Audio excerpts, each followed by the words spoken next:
News, सच जरूरी। नमस्कार दर्शकों, मैं शिबा शेख और आप देख रहे हैं MNS न्यूज। ब्रेक के बाद एक बार फिर स्वागत है आपका देश की खबरों में। आइए एक नजर डालते हैं हेडलाइंस की। आज की स्थिति आपातकाल से बेहतर, बोले प्रमोद तिवारी। नवसारी में भारी बारिश से जल जीवन प्रभावित। दिल्ली की मुख्यमंत्री रेखा गुप्ता की नशा मुक्ति की अपील।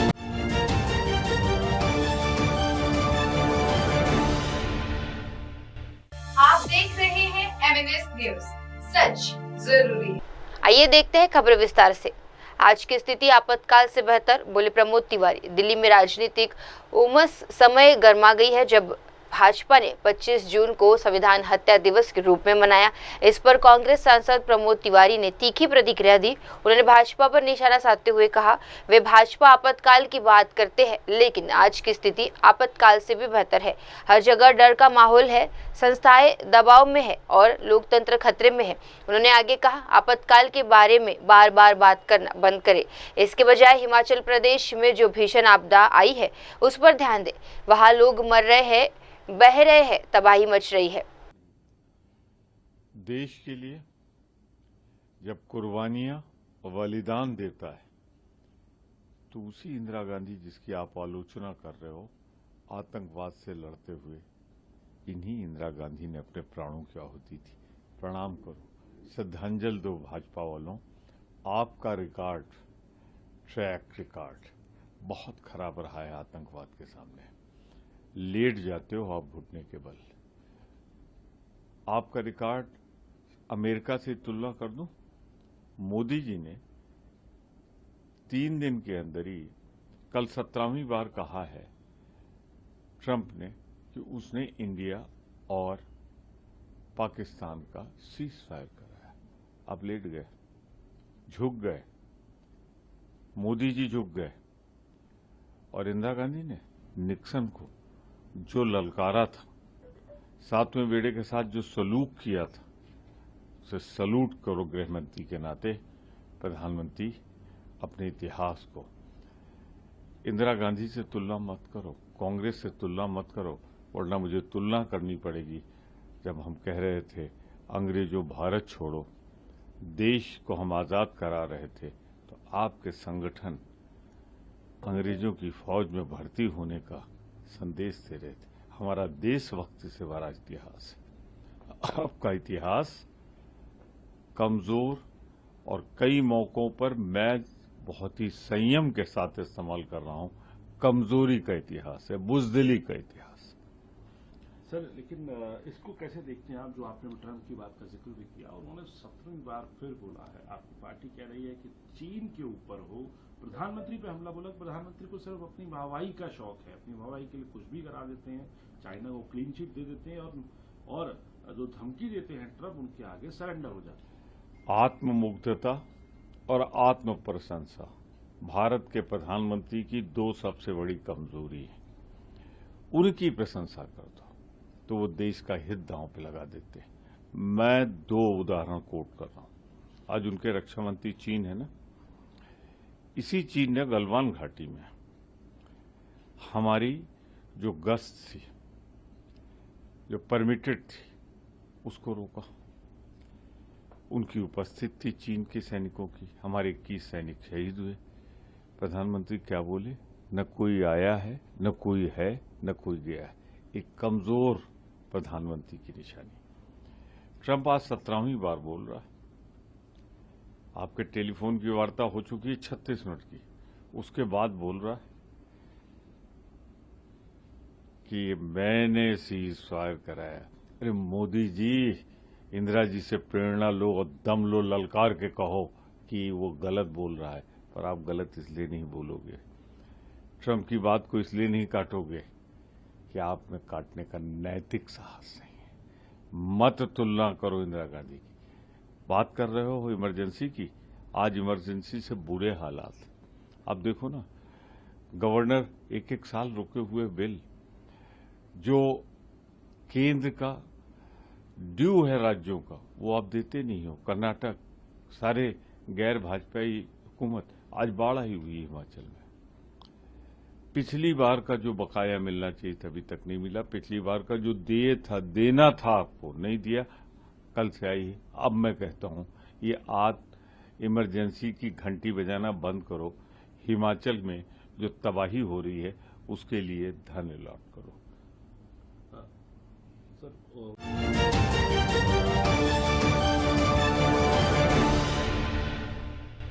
आप देख रहे हैं MNS न्यूज, सच जरूरी। आइए बढ़ते हैं अगली खबर की ओर।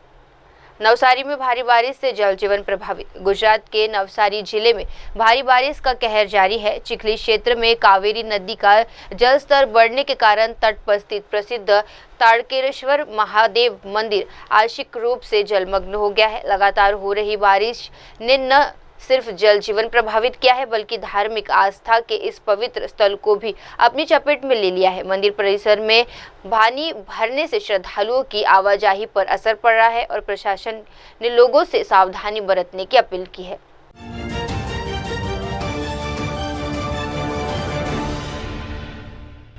आप देख रहे हैं MNS न्यूज, सच जरूरी।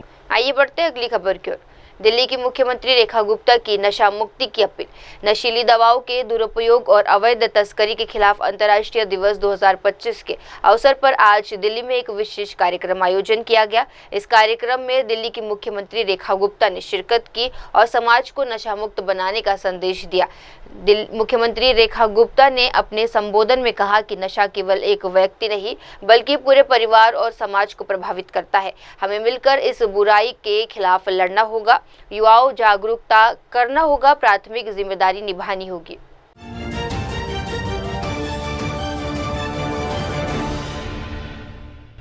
आप देख रहे हैं MNS न्यूज, सच जरूरी। आइए बढ़ते हैं अगली खबर की ओर। किरेन रिजिजू का बयान, लोकतंत्र बचाना हर भारतीय की जिम्मेदारी। केंद्रीय मंत्री किरेन रिजिजू ने एक अहम बयान देते हुए कहा कि लोकतंत्र की रक्षा हर भारतीय की जिम्मेदारी है। उन्होंने बताया कि प्रधानमंत्री नरेंद्र मोदी के नेतृत्व में हाल ही में कैबिनेट में एक विशेष प्रस्ताव परिषद किया गया। रिजिजू ने कहा 1975 में देश में आपातकाल लागू किया गया था। उसे काले दिन को आज 50 साल पूरे हो चुके हैं। हम जनता के बीच जाकर ये संदेश दे रहे हैं कि देश में फिर कभी ऐसा दिन न लौटे। इस कारण हम 25 जून को संविधान हत्या दिवस के रूप में भी मनाएं। कल कैबिनेट में आदरणीय प्रधानमंत्री नरेंद्र मोदी जी के नेतृत्व में हम लोगों ने प्रस्ताव पारित किया है। भारत दुनिया का सबसे बड़ा लोकतंत्र है और इतना बड़ा लोकतांत्रिक देश में लोकतंत्र जीवित रहे, ये हम सबका जिम्मेदारी है। और मैं आज जब आपसे मुखातिब हो रहा हूं तो इसको किसी एक पार्टी से जोड़ के ना देखें। लोकतंत्र को बचाना हर एक भारतीय का जिम्मेदारी है। 1975 में जून 25 का आधी रात और जब 26 का सुबह हो रहे थे, उस रात को इस देश में इमरजेंसी थोपी गई। इमरजेंसी का सबसे बड़ा प्रकोप जिसको नुकसान हुआ है एक तरीके से मीडिया ही है, क्योंकि सबसे पहले तो मीडिया का गला को घोंट दिया गया। इसलिए जब मैं मीडिया से बात कर रहा हूं तो ज्यादा मुझे उजागर करने का कोई आवश्यकता नहीं है, आप भले भांति इसको जानते हैं। आज हम जब 50 साल हो गए हैं इमरजेंसी लागू किए, इसका हम विशेष रूप से जनता का बीच में फिर से एक प्रतिबद्धता के साथ हम इसलिए जा रहे हैं कि दोबारा ऐसा काला दिन कभी ना आए हमारे देश में। इसलिए इसको हम संविधान हत्या दिवस के रूप में भी मनाया जा रहा है। कैबिनेट ने इसलिए पास किया कि कैबिनेट देश को संचालित करने का जिम्मेदारी है और देश का कैबिनेट ने जो रेजोल्यूशन पास किया इसको जन जन तक ले जाना हमारा दायित्व है। इसलिए हिमाचल प्रदेश ये देवभूमि है, बहुत ही खूबसूरत प्रदेश है, इतने अच्छे लोग हैं और यहाँ अच्छे वातावरण में लोकतंत्र फले फले और देश भर में शिमला से हिमाचल से अच्छा मैसेज जाए, ये भी मेरा मन में इच्छा है। इसलिए शिमला एक जमाने में अंग्रेजों के जमाने में हमारे देश का इन्होंने समर कैपिटल बनाया था।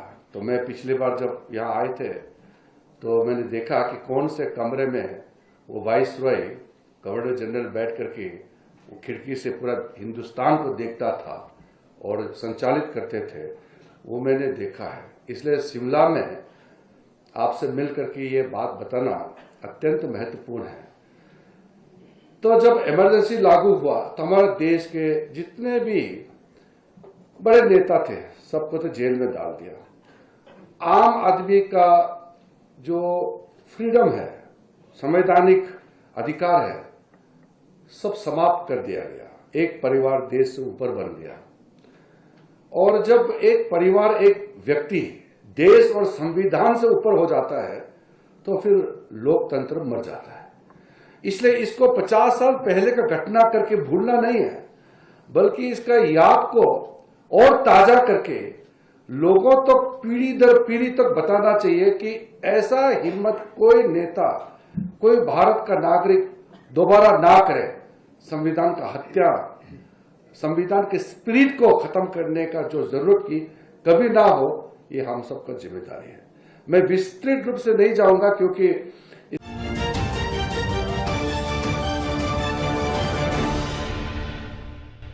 आप देख रहे हैं MNS न्यूज, सच जरूरी। बढ़ते हैं अगली खबर की ओर। IIT जोधपुर में दीक्षांत समारोह में मुख्यमंत्री भजनलाल शर्मा। राजस्थान के मुख्यमंत्री भजनलाल शर्मा आज जोधपुर स्थित प्रतिष्ठित IIT जोधपुर के दीक्षांत समारोह में शामिल हुए। इस अवसर पर उन्होंने छात्राओं को शुभकामनाएं दी और देश के विकास में तकनीकी शिक्षा के महत्व को रेखांकित किया। मुख्यमंत्री ने कहा, IIT जैसे संस्थान देश की तकनीकी रीढ़ है। यहाँ से निकले छात्र सिर्फ नौकरी पाने वाले नहीं बल्कि रोजगार देने वाले भी बनने चाहिए। मधुर भाषिणी सुखदां वरदां मातरं वन्दे मातरं वन्दे मातरं वन्दे मातरं। माननीय अतिथिगण, संकाय सदस्य, कर्मचारीगण और प्रिय स्नातकों, कृपया अपना स्थान ग्रहण करें। मैं चेयरमैन सेनेट से अनुरोध करती हूं कि वे चेयरमैन बोर्ड ऑफ गवर्नर्स को भारतीय प्रौद्योगिकी संस्थान जोधपुर के 11वें दीक्षांत समारोह की उद्घोषणा करने हेतु आमंत्रित करें। मैं चेयरमैन बोर्ड ऑफ गवर्नर्स को भारतीय प्रौद्योगिकी संस्थान जोधपुर के 11वें दीक्षांत समारोह की उद्घोषणा करने हेतु आमंत्रित करता हूं।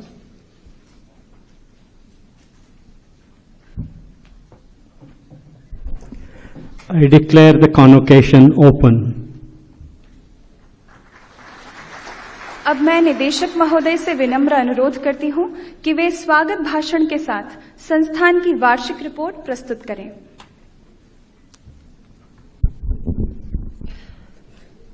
Chief guest of today's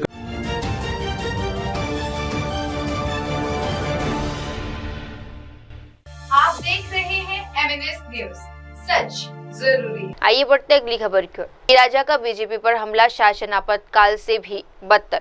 25 जून को जब भारतीय जनता पार्टी ने संविधान हत्या दिवस के रूप में आपातकाल की 50वीं बरसी को चिन्हित किया, तब भारतीय कम्युनिटी पार्टी CPI के महासचिव डी राजा ने केंद्र सरकार पर तीखा हमला बोला है। उन्होंने कहा, हम हर दिन दलितों, आदिवासियों और अल्पसंख्यकों, खासकर मुस्लिम समुदाय पर अत्याचार बढ़ते देख रहे हैं। आज भारत में जो हो रहा है वे आपातकाल से भी बदतर है। हमें पहले भी इतना अहंकारी और तानाशाही शासन नहीं देखा जैसे कि आज है। डी राजा ने प्रधानमंत्री नरेंद्र मोदी, भाजपा और RSS पर डॉक्टर भीमराव अंबेडकर द्वारा निर्मित संविधान को बदलने की कोशिश का भी आरोप लगाया। उन्होंने देशवासियों से संविधान की रक्षा के लिए संपर्क रहने की अपील की। Mister Amit Shah is known for making such statements which have no correspondence to the current reality.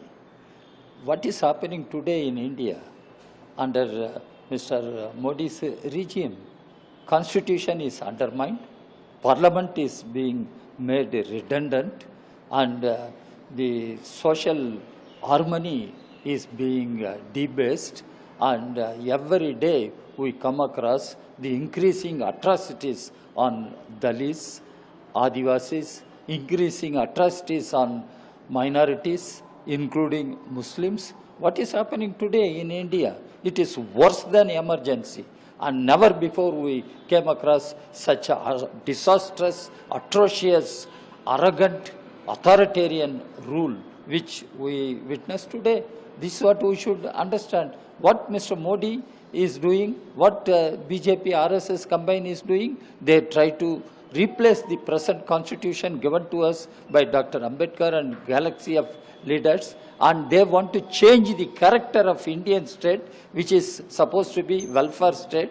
They want to change that character and make Indian state as a fascist state. They want to impose a monolithic, illiberal, medieval socio-political order on the people of India.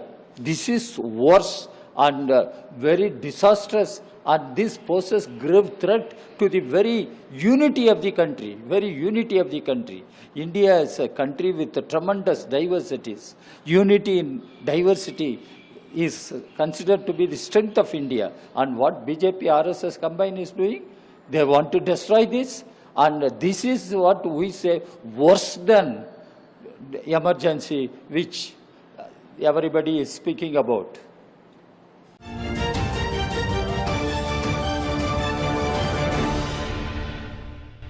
आप देख रहे हैं MNS news, सच जरूरी। आइए बढ़ते हैं अगली खबर की ओर। मुंबई के वर्ली कोस्टल रोड पर समुद्री लहरों का नजारा। मुंबई के वर्ली इलाके में स्थित कोस्टल रोड पर आज एक रोमांचक और दृश्यमय अनुभव देखने को मिला। समुद्र की ऊंची ऊंची लहरें तेज गति से किनारे पर टकराती रही और उस लहरों को प्रभाव कोस्टल रोड तक साफ दिखाई दिया। इस मॉनसून मौसम में अरब सागर की उफतनी लहरें अक्सर वर्ली के इस हिस्सों में दीवार से टकराती है, जिससे राहगीरों को एक अनोखा अनुभव मिलता है। कहीं स्थानीय लोग और पर्यटकों के लिए इस दृश्य को कैमरे में कैद भी किया है।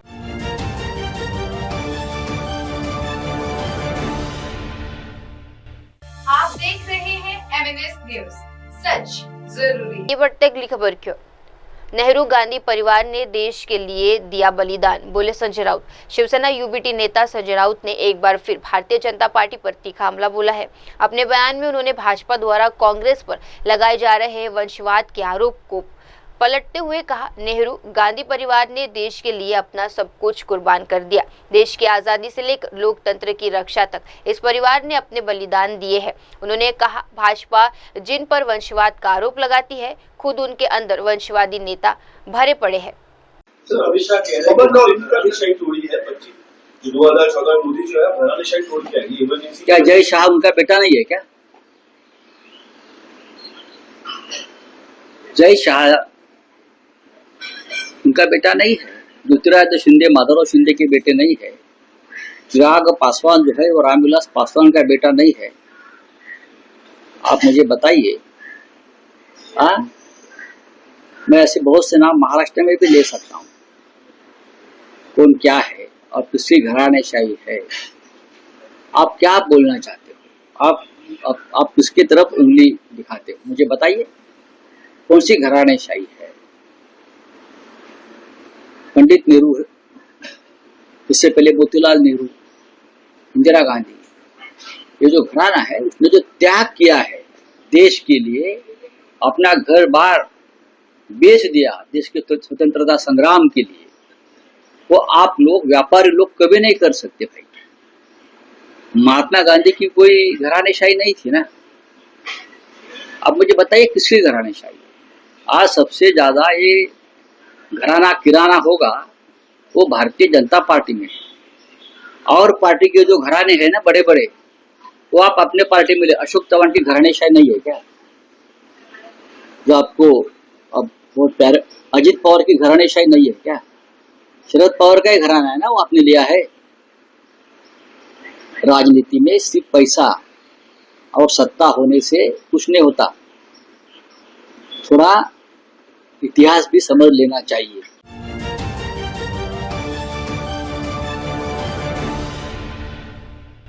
आप देख रहे हैं MNS न्यूज, सच जरूरी। आइए बढ़ते हैं अगली खबर की ओर।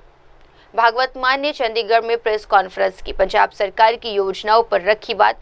पंजाब के मुख्यमंत्री भागवत मान ने आज चंडीगढ़ में एक अहम प्रेस कॉन्फ्रेंस को संबोधित किया। अपने चिरपरिचित शैली में मुखर होते हुए उन्होंने राज्य से जुड़ी कई महत्वपूर्ण योजनाओं, नीतियों और मुद्दों पर बात की। हालांकि प्रेस कॉन्फ्रेंस का मुख्य फोकस किसी विषय पर था ये स्पष्ट नहीं है, लेकिन मुख्यमंत्री मान ने ये दोहराया कि उनकी सरकार जनता से जुड़े वादों को निभाने के लिए पूरी तरह प्रतिबद्ध है। उन्होंने कहा, पंजाब के लोगों ने हम पर विश्वास जताया है और हम उस विश्वास को मजबूत करने के लिए हर स्तर पर काम करेंगे। पर किसी दे घरें सत्थर विछा के चिट्टे रंग दे जां किसी दे घरें साडियां मावां भैणां दियां जिहड़ियां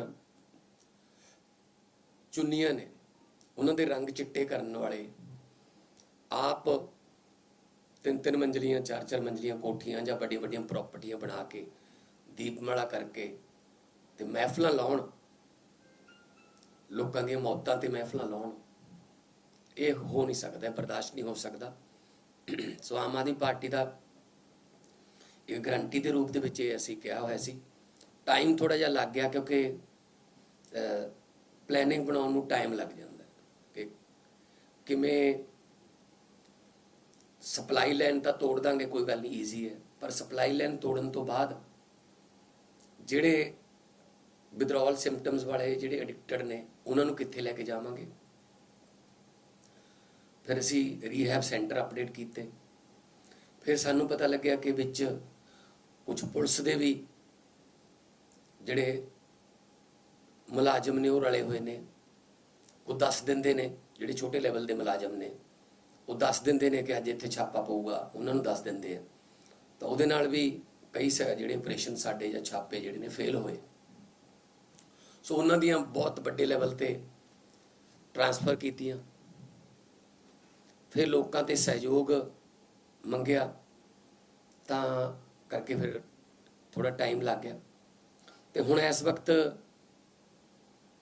यह जिहड़ी मुहिम है ये पूरे जोरां ते हुण सानू लोगों के फोन भी आउंदे है, फीडबैक भी आउंदी है कि बहुत ज़्यादा फर्क पै गया जी। हुण पहलां वाला काम नहीं रहा कि मोटरसाइकिलों ते घूमते है, गलियां च घूमते आ वारागर्द, जिहड़े नशा बेचण वाले, धीआं भैणां दा बाहर निकलना औखा होया पिया है, जां किते भी अवेलेबिलिटी है, किते भी किसी किक्कर थल्ले किसी पिपड़ थल्ले बैठे ने। सो वो जिहड़ा समझ लो इन्हां दा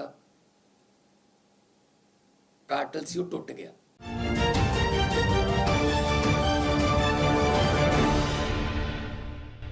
आप देख रहे हैं MNS न्यूज, सच जरूरी। आइए बढ़ते अगली खबर की ओर। हम चाहते हैं डेटा और डिजिटल वारंट लिस्ट, बोले पवन खेरा। कांग्रेस नेता पवन खेरा ने आज चुनाव आयोग द्वारा विपक्ष के नेता राहुल गांधी को लिखे गए पत्र पर प्रतिक्रिया दी है। उन्होंने कहा कि कांग्रेस की मांगे पूरी तरह लोकतांत्रिक और पारदर्शिता सुनिश्चित करने वाली है। पवन खेरा ने कहा, चुनाव आयोग के सचिवालय ने राहुल गांधी को पत्र लिखकर चुनाव आयुक्त से मिलने के लिए आमंत्रित किया है। हम जो मांग कर रहे हैं वे कोई असामान्य या सुनिश्चित बात नहीं है। हम सब एक पारदर्शी जवाबदेही प्रणाली चाहते हैं जिसमें हम मिले डेटा जवाब और एक डिजिटल मशीन पठनीय मतदाता सूची तैयार करें। Secretary in the Election Commission had written to the leader of opposition, Mr. Rahul Gandhi, asking him to meet the Election Commission. Well, we have no problem in meeting the Election Commission, but we are not going there to have a cup of tea with them or to listen to some boring shero shairi. We need data, we need answers. We need a digital machine readable voters list. One, the machine digital readable voter list of Lok Sabha election Maharashtra and of the Vidhan Sabha election Maharashtra, 5 months gap and 40 lakh new votes. So all those answers can only be found once we have those lists. We've also asked for the video footage of the polling day, both for Maharashtra and Haryana. You give them these things to us and we'll come and meet you and have a cup of tea. Sir, how hopeful you are that they are going to respond and giving you... Well, it's not in their hands. They are being controlled completely by the PMO. Sir, also we talk about Home Minister Amit Shah has given a statement where he said that divine justice has happened in 2014 as Modi fought Indira's dictatorial ideas and uprooted dynastic politics. Modi is desperate to be compared to any member of the Gandhi family. Unfortunately, nobody will compare him because he doesn't have the qualities. He doesn't have the courage. He doesn't have the conviction. He doesn't have the patriotism. He doesn't have that kind of ideological commitment to the constitution which the Gandhi family has, which the Congress party has shown. They are very worried that because of his new name, Surrender Modi, people are remembering Indira ji and her stand, the bold stand that she took during 1971. They want people to forget 1971 and they want people to only remember 1975. That's not happening. Because Indira ji also had the courage to withdraw the emergency, also had the courage to apologize for the emergency and also came back to power within 2.5 years. Pawan sir, as you also tweeted yesterday, again Donald Trump has said, and he said that he was the one who did the ceasefire. Well, this is the 17 or 18 times that Donald Trump has, in fact, again he repeated about the trade, the threat to stop trade. Mr. Modi is quiet. Why is he silent? Surrender Modi is a name given to him because of this silence. Surrender Modi is a name given to him by the country because of the clean chit that he gave to China. And that has emboldened not just China, that has emboldened a lot of other small countries that they can get away with anything against India. Now that's not happening. We have a brave army, we have a united politics when it comes to any threat to the country, but we have a weak coward as a...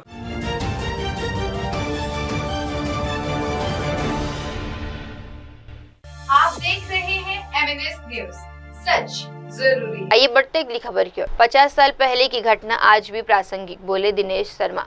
Bhajpa सांसद दिनेश शर्मा ने कांग्रेस पर कड़ा हमला बोलते हुए कहा कि भारतीय संवैधानिक व्यवस्था को नष्ट करने वाले क्रूरतों को कोई भूल नहीं सकता। उन्होंने याद दिलाई कि 50 साल पहले आपातकाल के दौरान कई लोगों को बेघर किया गया, कहीं जबरन नसबंदी की गई और पत्रकार, शिक्षक और आम लोगों को जेल में डाल दिया गया। दिनेश शर्मा ने कहा, यह दानाशाही रवैया आज भी कांग्रेस में दिखाई देता है। वे आलोचना स्वीकार नहीं करते। कर्नाटक में किसी एक ट्वीट किया और उनके खिलाफ एफआईआर दर्ज कर दी गई।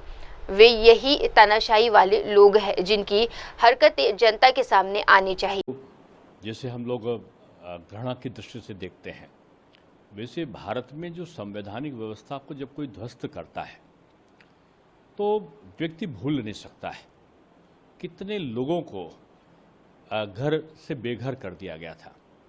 80 साल के लोगों को नसबंदी कर दी गई थी।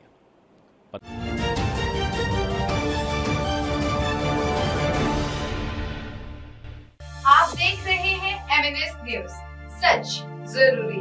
आइए बढ़ते अगली खबर की ओर। कन्या कलवानी का आयोजन, मुख्यमंत्री भूपेंद्र पटेल ने किया समारोह का उद्घाटन। मुख्यमंत्री भूपेंद्र पटेल ने हाल ही में आयोजित कन्या कलवेनी महोत्सव और स्कूल प्रवेश उत्सव 2025 में भाग लिया।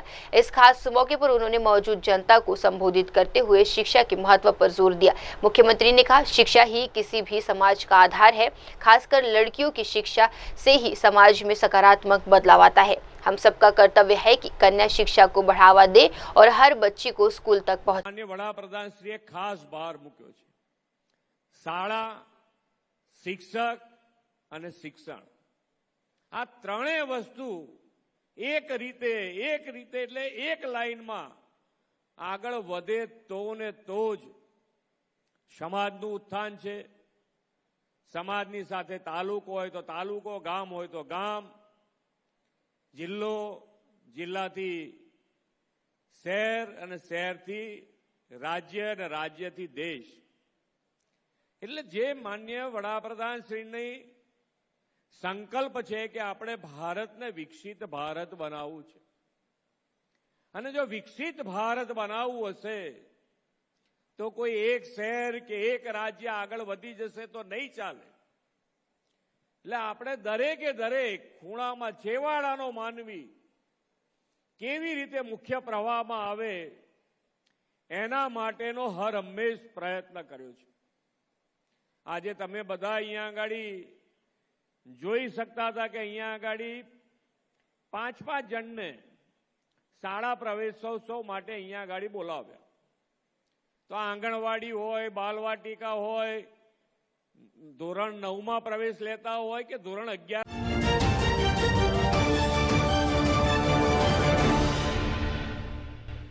आप देख रहे हैं MNS न्यूज, सच जरूरी. आइए बढ़ते अगली खबर की ओर। दिल्ली हमारी सांस्कृतिक पहचान का हिस्सा, बोले अमित शाह। दिल्ली में आज केंद्रीय गृह मंत्री अमित शाह ने राजभाषा विभाग के स्वर्ण जयंती समारोह में भाग लिया।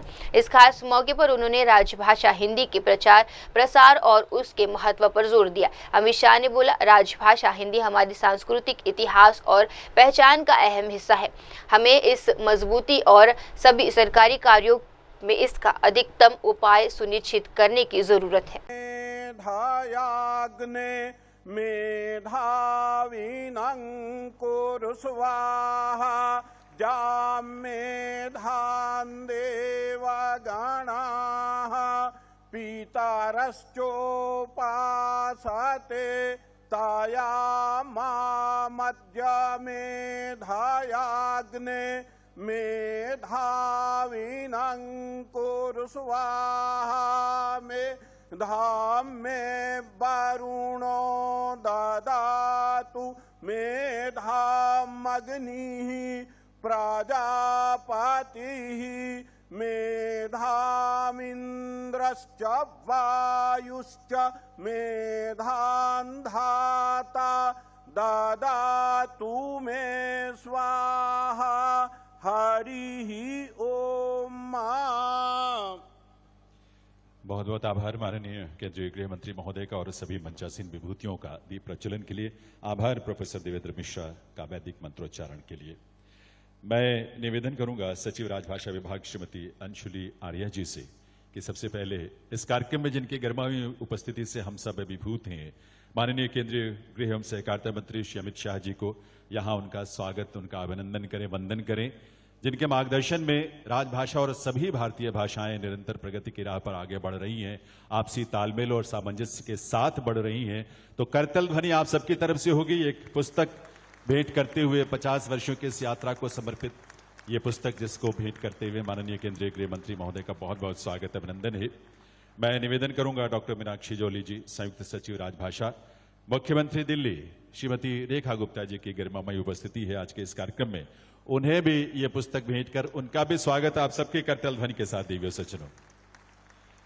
श्रीमती राधा कत्याल नारंग, निदेशक राजभाषा विभाग, उन्हें आमंत्रित करता हूं। श्री बंडी संजय कुमार जी, केंद्रीय गृह राज्य मंत्री, जिनकी गरिमामयी उपस्थिति है इस कार्यक्रम में, उन्हें भी यह पुस्तक भेंट करके उनका भी इस अवसर पर स्वागत, अभिनंदन है। लेफ्टिनेंट कर्नल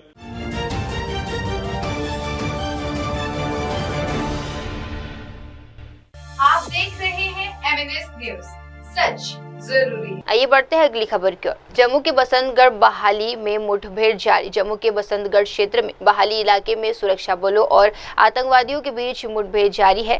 जम्मू जोन में आईजीपी भीम सेन ड्यूटी ने बताया कि आज सुबह करीब 8:30 बजे आतंकवादियों से संपर्क स्थापित हुआ। उन्होंने आगे कहा, तलाश अभियान अब भी जारी है। मौसम खराब होने की वजह से ऑपरेशन में कुछ रुकावट आ रही है। मौसम साफ होने के बाद पूरी स्थिति स्पष्ट हो जाएगी। हमारे पास जानकारी है कि इस क्षेत्र में लगभग 4 आतंकवादियों का समूह मौजूद है। जी, बसंतगढ़ में इनकाउंटर हुआ है। अभी कांटेक्ट एस्टेब्लिश हुआ था सुबह तकरीबन 8:30 बजे। सर्च अभियान अभी चल रहा है। मौसम खराब है। मौसम क्लियर होने के बाद सारी जो स्थिति है वो स्पष्ट होगी। सर, अमरनाथ यात्रा को लेकर किस तरह से अलर्ट है हमारी सिक्योरिटी फोर्स?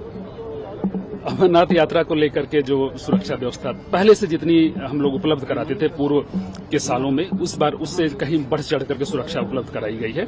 इसको 2-3 अपने रीजन से मैं सपोर्ट करना चाहूंगा अपने वक्तव्य को। पहला तो जो सीपीएमएफ की कंपनियां जितनी उपलब्ध कराई जाती थी उससे इस बार कहीं ज्यादा कंपनियां उपलब्ध कराई गई हैं। दूसरा, ऐसे इलाके जहां पहले हम सुरक्षा को बिल्कुल स्केलेटल डिप्लॉयमेंट रखते थे, इस बार उसको वहां पर काफी बड़ी मात्रा में सुरक्षा बल उपलब्ध करा करके उसको हम लोग पहले से ज्यादा चौबंद कराने की कोशिश कर रहे हैं। बसंतगढ़ में कितने लोगों का ग्रुप है और कब से ये एक्टिव है? ये पिछले साल से इनकी उपस्थिति की हमें खबर थी। जो आज कांटेक्ट हुआ, हमारे मुताबिक ये एक ग्रुप था जिसमें 4 टेररिस्ट थे। सर जैसे यात्रा आ रही है तो कठुआ भी पिछले काफी दिनों से नेशनल हाईवे का एरिया जो हॉट रहा है, तो लखनपुर से लेकर जम्मू तक के सिक्योरिटी के इंतजाम पहले से बेहतर सुरक्षा उपलब्ध कराने की हम लोगों ने कोशिश की है। एक तो रोड ओपनिंग पार्टी जो पहले इस इलाके में नहीं होती थी, इस स्ट्रेच में, इस बार हम वो भी उपलब्ध कराएंगे लोगों को।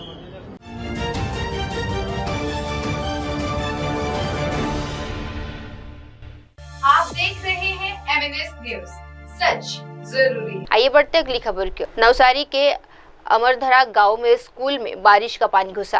गुजरात के नवसारी जिले में चिखली तालुका स्थित अमरधरा गांव में एक सरकारी स्कूल में तेज बारिश के कारण पानी घुस गया है। इस वजह से स्कूल परिसर में जल प्रभाव हो गया है और पढ़ाई लिखाई प्रभावित हो रही है। स्थानीय लोगों ने बताया कि लगातार हो रही बारिश से स्कूल की छत और दीवारों में दरारें भी आ गई है। प्रशासन ने फिलहाल स्थिति का आकलन करने और प्रभावित छात्रों के लिए वैकल्पिक इंतजाम करने का आश्वासन दिया है। अब वक्त हो चला है दर्शकों छोटे से ब्रेक के बाद भी जुड़े रहिए, देखते रहिए मेरे सहयोगी मिनल के साथ देश की तमाम बड़ी खबरें। धन्यवाद। हाय, मैं हूं तापसी पन्नू और आप देख रहे हैं MNS न्यूज। आप देख रहे हैं MNS न्यूज, सच